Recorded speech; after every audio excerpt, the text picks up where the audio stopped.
तो जी हाँ, welcome to all of you in chemistry by साधनवर। अभी के अभी जो हम टॉपिक डिस्कस करने वाले हैं ये फिजिकल केमिस्ट्री का एनालिटिकल केमिस्ट्री में भी ये टॉपिक आता है। इस टॉपिक का नाम है नर्स्ड डिस्ट्रीब्यूशन लॉ। इसको नर्स्ड पार्टीशन लॉ भी कहते हैं। तो इस टॉपिक को हम ए टू जी डिस्कस करेंगे। वीडियो को एंड तक देखिएगा, बहुत अच्छे से समझ आने वाला है। हाथ पे हाथ रखकर मत बैठिएगा, अपने हाथ में कलम रखिएगा, पेन रखिएगा, सामने पेपर रखिएगा और जरूर लिखिएगा। हम इस टॉपिक को nurse distribution law, nurse partition law को एक्सप्लेन करेंगे, इसकी डेरिवेशन देखेंगे, इसके एग्जांपल देखेंगे। तो चलते हैं नेक्स्ट इसके डेफिनेशन की तरफ।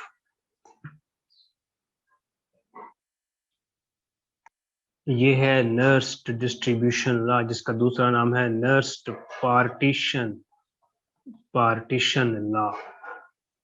इसकी डेफिनेशन लिखी हुई है, उसको समझते हैं। If a solute distribute itself between two immiscible solvent. हमारे पास दो इमिसिबल सॉल्वेंट हैं। इमिसिबल सॉल्वेंट उन सॉल्वेंट को कहते हैं जो आपस में हल ना हो। यहाँ पे मैं जरा एक डायग्राम बनाता हूँ कि दो सॉल्वेंट हैं, एक का नाम है सॉल्वेंट बी, एक का नाम है सॉल्वेंट बी और एक का नाम है सॉल्वेंट ए। और जो सल्यूट इसमें हम हल करना चाह रहे हैं वो सल्यूट है X. X is solute. Solvent A और सॉल्वेंट बी आपस में इमिसिबल हैं। इमिसिबल का मतलब होता है इनकी आपस में लगती बनती नहीं है, लगती है, ये आपस में हल नहीं होती। If a solute distribute itself, और एक्स क्या है? सल्यूट। अब देखिए डेफिनेशन की तरफ। If a solute distribute, solute X खुद को तकसीम करता है, खुद को डिस्ट्रीब्यूट करता है बिटवीन टू इमिसिबल सॉल्वेंट। दो इमिसिबल सॉल्वेंट के दरमियान, एक सॉल्वेंट ए है, दूसरा सॉल्वेंट बी है। At constant temperature, temperature constant रहता है, and the molecular condition of solute remain same. यानी सल्यूट की जो मॉलिक्यूलर कंडीशन है, मतलब सल्यूट का स्ट्रक्चर, ये चीजें सेम रहती हैं। तो distribution coefficient Kd remain constant at a given temperature for various concentration of solution। Kd क्या है? Kd है डिस्ट्रीब्यूशन कोफिशिएंट। Kd बराबर है concentration of salute X in solvent A। यहाँ पर लिखते हैं concentration of salute X in solvent A divided by concentration of solute X in solvent B। ये जो सल्यूट X है जिसको हमने सॉल्वेंट A और सॉल्वेंट B में हल किया, इस सल्यूट X ने खुद को तकसीम किया, खुद को डिस्ट्रीब्यूट किया इन दोनों सॉल्वेंट में, और जो उसकी डिस्ट्रीब्यूशन की रेशो है वो सेम है। तो उसको हम कहते हैं डिस्ट्रीब्यूशन कोफिशिएंट केडी। केडी यूं लिखेंगे, concentration of solute X in A1, फर्ज करें कि इसको कह दें C1। Concentration of solute X in solvent B, इसको कह दें C2। तो केडी है C1 divided by C2। C1 is concentration of solute in solvent A। Solute की कंसेंट्रेशन सॉल्वेंट A में और सल्यूट की कंसेंट्रेशन सॉल्वेंट B में ये सेम नहीं है। ये सेम नहीं है। तो फिर क्या चीज सेम है? वो रेशो, जिस रेशो से सल्यूट सॉल्वेंट ए में आता है और जिस रेशो से सल्यूट सॉल्वेंट बी में जाता है, वो रेशो, जिस रेशो से सल्यूट एक्स सॉल्वेंट ए में डिस्ट्रीब्यूट होता है और वो रेशो जिस रेशो से सल्यूट एक्स सॉल्वेंट बी में जाता है, वो रेशो की हम बात कर रहे हैं। उस रेशो को हम कहते हैं केडी। केडी का मतलब है डिस्ट्रीब्यूशन कोफिशिएंट या partition coefficient. Kd is called distribution coefficient, distribution coefficient या partition partition coefficient। Kd is called distribution coefficient या partition coefficient।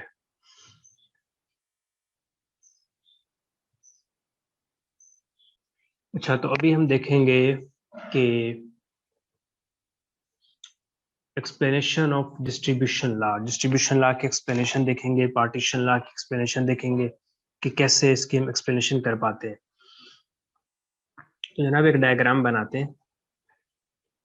ये हमारा सिस्टम है जिसमें दोनों सॉल्वेंट है और दोनों सॉल्वेंट इमिसिबल है, दूसरे में हल नहीं होते। ये सॉल्वेंट बी है और ये सॉल्वेंट ए है और जो सल्यूट है उसका नाम है एक्स। एक्स इज सल्यूट जो खुद को इन दोनों इमिसिबल सॉल्वेंट में डिस्ट्रीब्यूट करता है। तो एक्स यहाँ भी है, एक्स के हम यूं कुछ पार्टिकल्स बना देते हैं। एक्स सॉल्वेंट ए से एक्स की कुछ अमाउंट ए से बी में जाती है, यानी ए से एक्स कहाँ किस पर जा रहा है, बी में। ए से एक्स जा रहा है बी में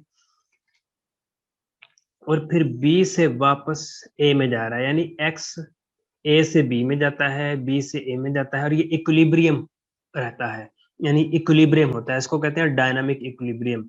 ये डायनामिक इक्विलिब्रियम है कि एक्स ए से बी में आता है, फिर एक्स बी से ए में जाता है, तो ये चीज कहलाती है डायनामिक इक्विलिब्रियम। तो अब हम इसको लिखेंगे कैसे, यानी X distribute from solvent A to solvent B. तो एक्स जो सॉल्वेंट ए में एक्स है उसकी कंसेंट्रेशन है C1 और एक्स जो सल्यूट है, एक्स इज सल्यूट, एक्स जो सॉल्वेंट बी में है उसकी कंसेंट्रेशन है C2 और वो रेट जिस रेट से एक्स ए से बी में आ रहा है वो रेट है R1 और वो रेट जिस रेट से एक्स सॉल्वेंट बी से ए में जा रहा है वो रेट है R2। तो यही जरा पॉइंट बनाकर ये बात यहां पर लिख देते हैं। The rate R1 is the rate, दोबारा दो दफा लिखा गया, the rate R1 is eight which solute X pass from solvent A to solvent B, ठीक, and rate R1 is proportional, directly proportional to concentration of solute in solvent A। बात यह समझे हो, the rate R1 is the rate at which solute X passes from solvent A to solvent B and rate R1 is proportional to concentration of solute X in solvent A। तो हम लिखेंगे rate R1 is proportional to concentration of solute X in solvent A, जो कि concentration C1 है। तो sign of proportionality को खत्म करेंगे तो बराबर का साइन लगाएंगे और एक कांस्टेंट K1 लगाएंगे और C1, इसको इक्वेशन नंबर 1 कह दें। इसी तरह बिल्कुल इसी तरह बात करें R2 की, जो कि क्या है, सल्यूट X सॉल्वेंट B से सॉल्वेंट A में जाता है, इसको हम R2 कहते हैं। तो next point, the rate R2 is at which solute X, यानी सल्यूट X कभी A से B में जाता है, B से A में जाता है, A से B में जाता है, B से A में जाता है और डायनामिक इक्विलिब्रियम एस्टैब्लिश हो जाता है। The rate R2 is at which solute X passes from solvent B to solvent A and rate R2 is proportional to concentration of solute X in solvent B, ठीक। तो इसको हम कैसे लिखेंगे कि R two directly proportional to concentration of solute X in solvent B जो कि C2 है, तो R2 बराबर K2 C2, इसको इक्वेशन 2 कह दें। इक्वेशन 1 और 2 आप नोट करें, मैं इसको ये जरा हमारा पेज नंबर कौन सा हम इसको लगा दें, एक्सप्लेनेशन ऑफ डिस्ट्रीब्यूशन लॉ को, इसको पेज नंबर 3 लगा देते हैं, पहले 2 पेज हो गए। तो पेज नंबर 4 पे चलते हैं। हमने 2 इक्वेशंस बनाई थी कि R1 is equal to K1 into C1, ये इक्वेशन 1 थी। फिर R2 is equal to K2 और C2, ये इक्वेशन 2 थी। एट इक्विलिब्रियम, इक्विलिब्रियम पे क्या होता है, हमेशा रेट बराबर हो जाता है। एट इक्विलिब्रियम R1 जो कि क्या है, रेट ऑफ सल्यूट। यहाँ से अगर हम दोबारा थोड़ी सी देर के लिए दोबारा डायग्राम बना लें तो ज़रा आसानी रहेगी। ये सल्यूट X है और ये सॉल्वेंट A है, ये सॉल्वेंट B है। सल्यूट X सॉल्वेंट A से B में जाता है, इस रेट को R1 कहते हैं। फिर सल्यूट X सॉल्वेंट B से A में जाता है, इस रेट को R2 कहते हैं। इक्विलिब्रियम पर ये R1 बराबर हो जाता है। एट इक्विलिब्रियम, इक्विलिब्रियम पर क्या हो जाता है कि R1 बराबर हो जाता है R2 के, तो R1 की जगह हम K1 C1 लिख सकते हैं, R2 की जगह K2 C2 लिख सकते हैं। इस इक्वेशन को रीअरेंज करें तो C1 इधर ही रहने दें, ये C2 इधर ले आए तो इधर नीचे आ जाएगा डिवीजन में, K2 इधर ही रहेगा, ये K1 उधर जाएगा तो इधर आ जाएगा। तो C1 ओवर C2, और ये दोनों कांस्टेंट्स हैं, तो इन कांस्टेंट्स को हम KD कह देते हैं, तो इनकी जगह हम KD लिखेंगे।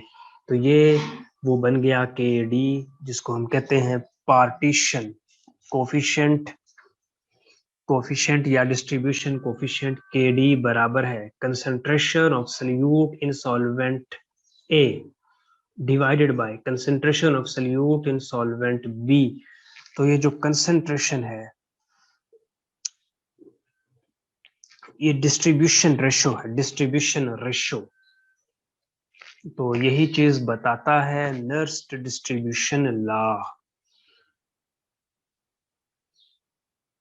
नर्स्ट डिस्ट्रीब्यूशन लॉ कहता है कि ये कांस्टेंट रहती है, यानी जिस हिसाब, क्या चीज कांस्टेंट रहती है, चाहे सल्यूट की मिकदार 10 ग्राम हो, चाहे सल्यूट की मिकदार 100 ग्राम हो, जो वो रेट, जिस रेट से सल्यूट एक्स सॉल्वेंट ए से बी में जाता है और बी से वापस ए में जाता है, वो रेट सेम रहता है। इसलिए हम कह रहे हैं कि concentration of solute X in solvent A divided by concentration of solute X in solvent B, ये जो रेशियो सेम रहती है, कंसंट्रेशन ही सेम, रेशियो सेम रहती है। ये बात समझना बहुत जरूरी है कि रेशियो सेम रहती है। कमेंट जरूर कीजिएगा जो चीज आपको कंफ्यूज करे, थोड़ा सा आगे डिस्कस करते हैं। ठीक, कमेंट्स जरूर कीजिएगा, जो चीज आपको कंफ्यूज करे, थोड़ा आगे डिस्कस करते हैं। इसे इरेज कर देता हूँ और ये पेज नंबर 5 बनेगा। रिकॉर्डिंग हो रही है कि नहीं हो रही है? चल रही है, चल रही है, रिकॉर्डिंग चल रही है। तो भैया आगे आ जाओ।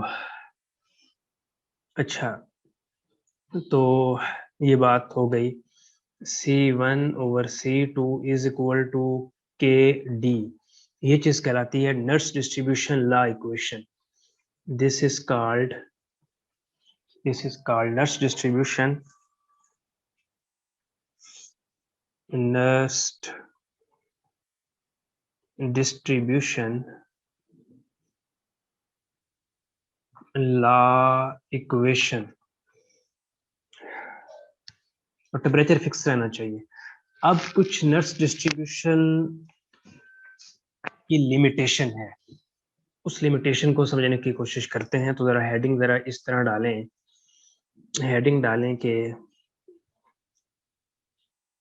How is distribution law, how is distribution law, distribution law का नाम है Nernst distribution law, changed by change in molecular state.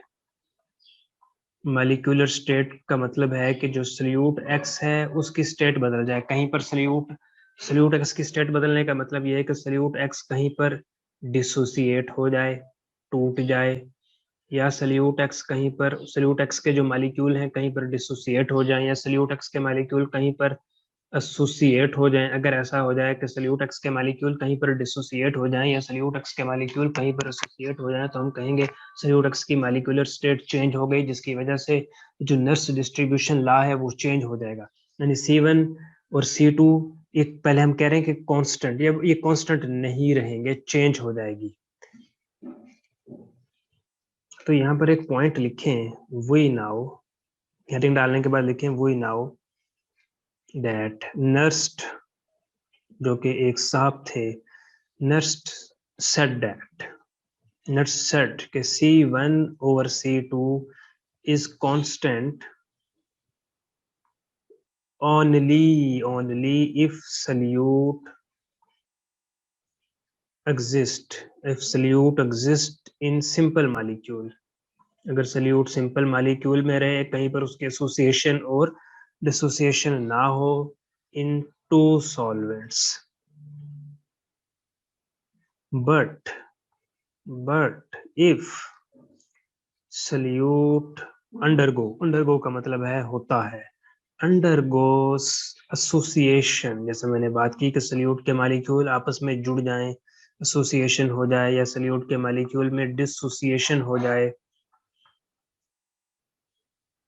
In one of solvent, दो सॉल्वेंट होते हैं ना, इन वन ऑफ सॉल्वेंट, इन दो सॉल्वेंट में से किसी एक सॉल्वेंट के, दो सॉल्वेंट में से, दो सॉल्वेंट है ना, एक सॉल्वेंट ए है, दूसरा सॉल्वेंट बी है, इन दोनों में से किसी एक सॉल्वेंट में जो सल्यूट के मॉलिक्यूल है उनमें या तो एसोसिएशन हो जाए या डिसोसिएशन हो जाए इन वन सॉल्वेंट, तो उसके बाद क्या होता है, then C1/C2 is not constant, तब ये कांस्टेंट नहीं रहती।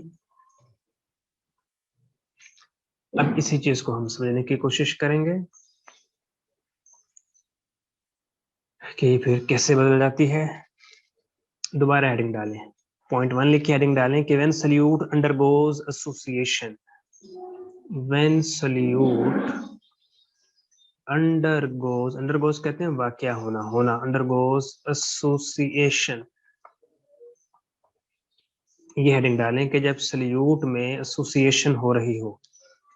यहाँ पर फिर एक डायग्राम बनाएं जिसमें हम दोनों इमिसिबल सॉल्वेंट को शो करेंगे।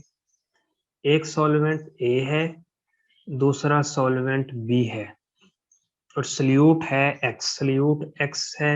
सॉल्वेंट ए में सल्यूट में नो चेंज, सल्यूट के मॉलिक्यूल में सॉल्वेंट ए में कोई चेंज नहीं आ रही, ठीक।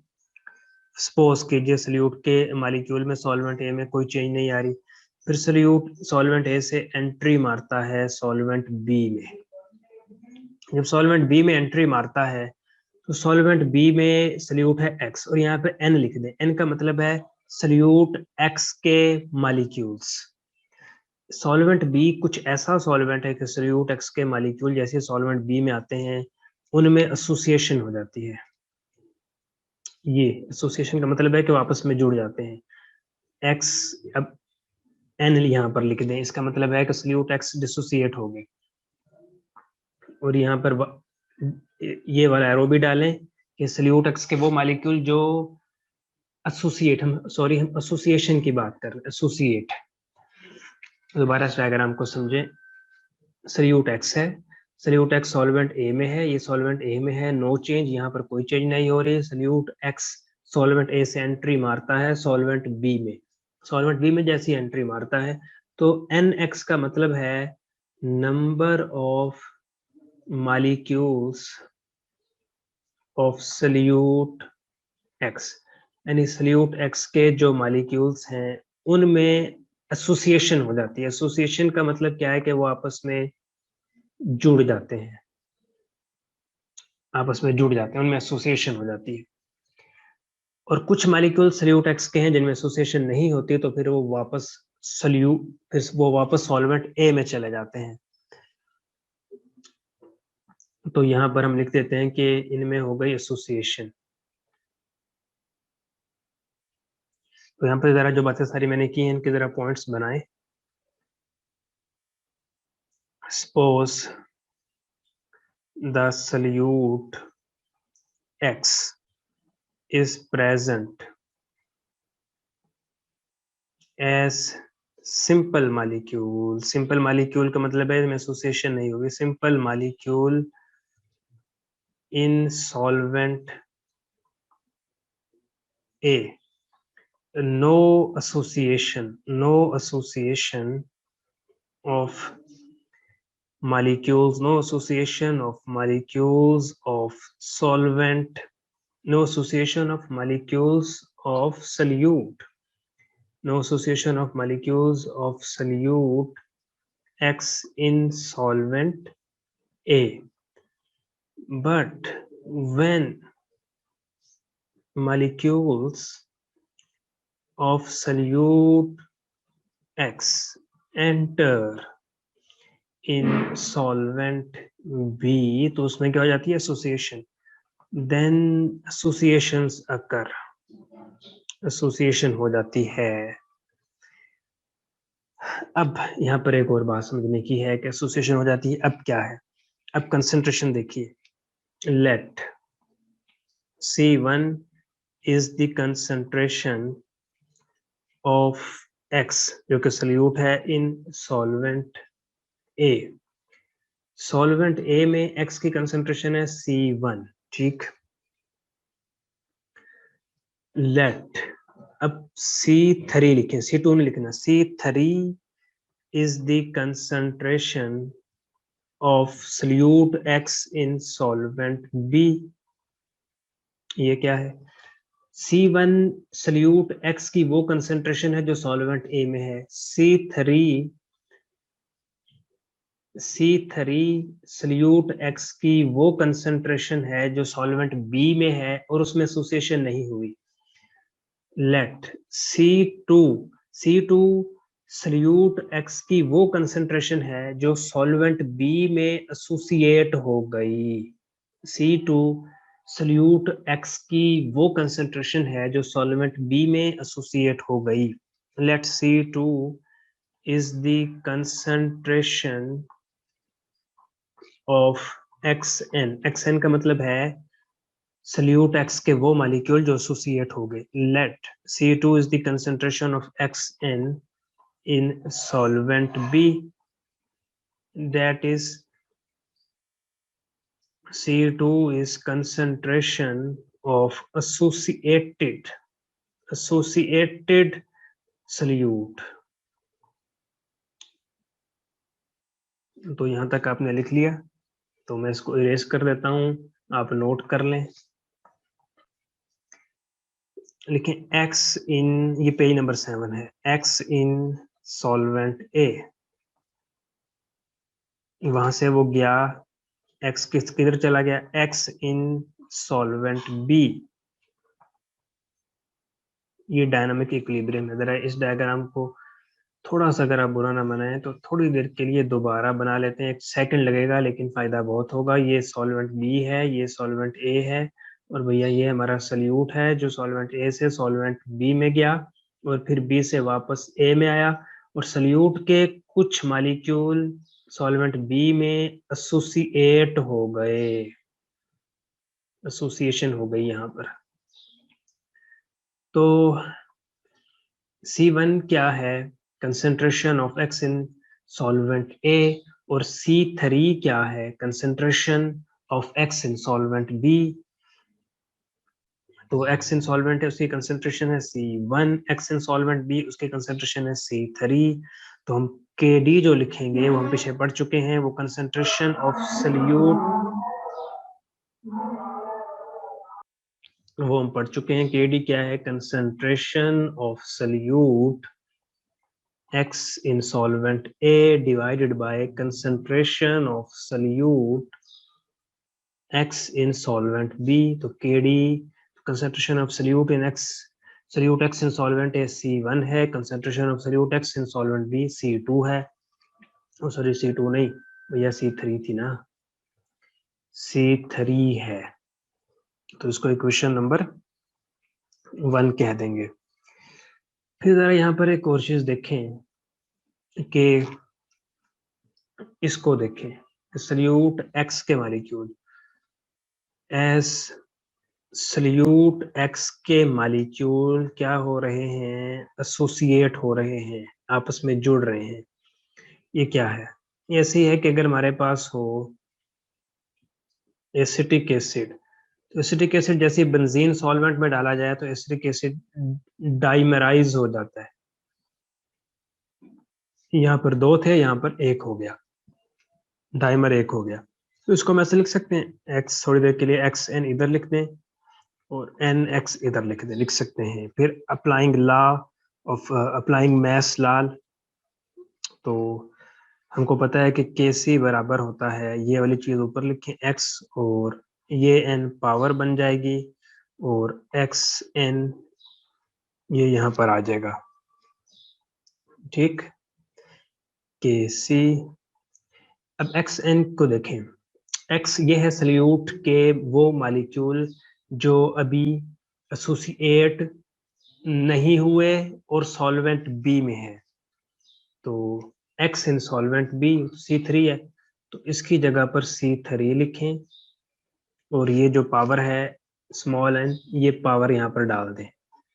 और एक्स एन क्या है, एक्स एन क्या है, एक्स एन ये एक्स एन सल्यूट एक्स के वो मालिक्यूल हैं जो एसोसिएट हो गए और इनकी कंसेंट्रेशन को हम C2 से रिप्रेजेंट कर रहे हैं, तो यहाँ हम C2 लिखेंगे। तो ये हमारे पास एक और इक्वेशन बन गई, इसको इक्वेशन 2 कह दें। ये लेक्चर थोड़ा समझने वाला है, इसको बार बार सुनेंगे तो ज्यादा अच्छे से समझ आएगा। अब इक्वेशन 1 और इक्वेशन 2 को आप नोट करें तो मैं आगे बताता हूँ कि इसको क्या करना है। इसको जरा अगर हम इरेज कर दें तो हमारे पास जो इक्वेशन 1 थी वो ये थी, दोबारा लिख दें। इक्वेशन 1 ये थी कि C1 over C3 is equal to KD, ये इक्वेशन 1 थी। और इक्वेशन 2 ये थी कि C3 power n over C2 is equal to KC, ये इक्वेशन 2 थी। अब पहले इक्वेशन 2 को थोड़ा सा हम सिंप्लीफाई कर लेते हैं। टेक nth रूट ऑन, बताता हूँ कैसे लेना, on both side of equation 2। तो C3 की पावर है n, इस पर nth रूट लें तो 1/n हो जाएगा। C2 पर nth रूट लें तो 1/n हो जाएगा। के C पर nth रूट लें तो 1/n हो जाएगा। बस nth रूट ले हो गया, ये n से n कैंसल, C3 और 1/n को ऐसे लिखते हैं अंडर रूट n, के सी इसको ऐसे लिखेंगे अंडर रूट n। तो ये इक्वेशन नंबर 3 हो जाएगी। ठीक, इक्वेशन 3 बनाने के बाद भैया आपने काम ये करना है कि इक्वेशन 1 और इक्वेशन 3 को मल्टीप्लाई करो। मल्टीप्लाई कुछ किताबों में से डिवाइड लिखा हुआ है, लेकिन मेरे हिसाब से मल्टीप्लाई करना है, या आप अपने टीचर से या अपनी बुक से जरूर कंफर्म कीजिएगा। कुछ किताबों में इक्वेशन 1 और इक्वेशन 3 को मल्टीप्लाई किया हुआ, मैंने कई बुक्स में देखा है डिवाइड किया हुआ है, मैं जरा से मल्टीप्लाई कर रहा हूँ। एक बुक में मैंने देखा है कि मल्टीप्लाई भी किया हुआ है, मेरे हिसाब से मल्टीप्लाई करना ज्यादा सही रहेगा। यहाँ पर लिखें मल्टीप्लाई इक्वेशन 1 एंड 3। तो इक्वेशन 1 क्या है, C1, ये वाली C1 ओवर C3, इसको मल्टीप्लाई करें C3 ओवर C2, इस इक्वेशन से मल्टीप्लाई करें। इसी तरह इधर KD है, ये मल्टीप्लाई होगा अंडर रूट KC जिसकी पावर n है। मैं यहाँ पर कुछ कटेगा ना, तो ये C3 से कट जाएगा, C1 ओवर C2 जिसकी पावर n है। और ये दोनों जो कांस्टेंट्स हैं इनको हम एक और कांस्टेंट्स का नाम दे देते हैं, इन दोनों कांस्टेंट्स को हम KD बार कह देते हैं। ये क्वेश्चन नंबर 4 बन गई। तो इक्वेशन 4 को से समझें कि आपका काम हो गया। थोड़ा सा सिंपलीफाई कर लें, C1 इधर ही रहने दें, C2 अंडर रूट n इधर ले जाएं KD के साथ, ये इक्वेशन 5 हो गई। Take log on both side of equation 5, तो log C1 is equal to, अच्छा पहले ना इक्वेशन 5 को थोड़ा सा इस तरह जरा देखें, अभी log ना लें, पहले जरा ये काम करें कि इक्वेशन 5 को जरा इस तरह लिखें, C1 is equal to C2, इसको जरा 1/n लिख सकते हैं KD बार। अब take log on both side, तो log C1 is equal to log C2, ये जो पावर होती है ना ये शुरू में आ जाती, तो 1/n शुरू में आ जाएगा, ये मल्टीप्लाई का साइन है ये प्लस में हो जाएगा, log KD बार। तो ये एक तरह से हमारे पास फाइनल इक्वेशन बन गई है। हर किताब में इसकी मुख्तलिफ शक्लें हैं, तो इसका हम ग्राफ बना सकते हैं। मैं ज़रा इसका ग्राफ यहाँ पर बनाने की कोशिश करता हूँ। यार वीडियो लेंथी हो रही है, लेकिन मुझे पता है कि आप एंड तक देखेंगे, घबराएंगे नहीं, सपोर्ट करेंगे, क्लास फेलोज के साथ शेयर करेंगे। जब हम ग्राफ बनाएंगे तो log C1 यहाँ प्लॉट कर दें, ठीक, 1/n एक्स एक्सिस पे प्लॉट कर दें, और जो हमको स्ट्रेट लाइन मिलेगी उसकी जो स्लोप होगी वो log C2 के बराबर होगी।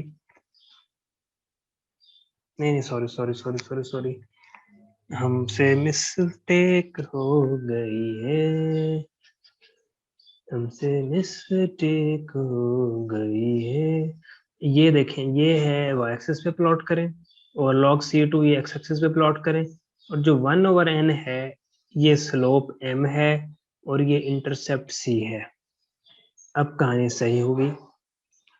log C1 यहाँ पे प्लॉट करें, log C2 यहाँ पर प्लॉट करें, और ये इंटरसेप्ट है log KD, और जो इसकी स्लोप है, स्लोप वो बराबर है 1/n के। तो भैया काफी लेंथी हो गई। अच्छा, तो 5 मिनट जरा और देखें। हमारे पास एक कंडीशन ये थी, ये पेज नंबर आई थिंक 8 बनेगा, if I am not wrong, correct कर लेना। सेकंड पॉइंट ये बनाएं कि व्हेन, सही तरह तो लिखो भैया, ये पेज नंबर गालबन 8 बनेगा। सेकंड पॉइंट जरा ये बनाएं कि when solute undergoes dissociation, solute में क्या हो रही है, डिसोसिएशन। ये जरा वही डायग्राम में देखिए, diagram solute solvent P, solvent A, और हमारा सल्यूट X, यहाँ पर नो चेंज, यानी यहाँ पर ना एसोसिएशन होगी ना डिसोसिएशन होगी, कोई चेंज नहीं होगी। सल्यूट X जैसी एंट्री मारेगा सॉल्वेंट B में, सल्यूट X जैसी एंट्री मारेगा सॉल्वेंट B में, उसमें हो जाएगी डिसोसिएशन। क्या हो जाएगी, डिसोसिएशन, और डिसोसिएट होकर वो कन्वर्ट हो जाएगा Y में। यहाँ पर हो गई डिसोसिएशन, सल्यूट X टूट गया, यानी y प्लस z कह दें, यानी y और z में टूट जाएगा। तो जरा पॉइंट बनाएं भैया, पॉइंट बनाओ ना।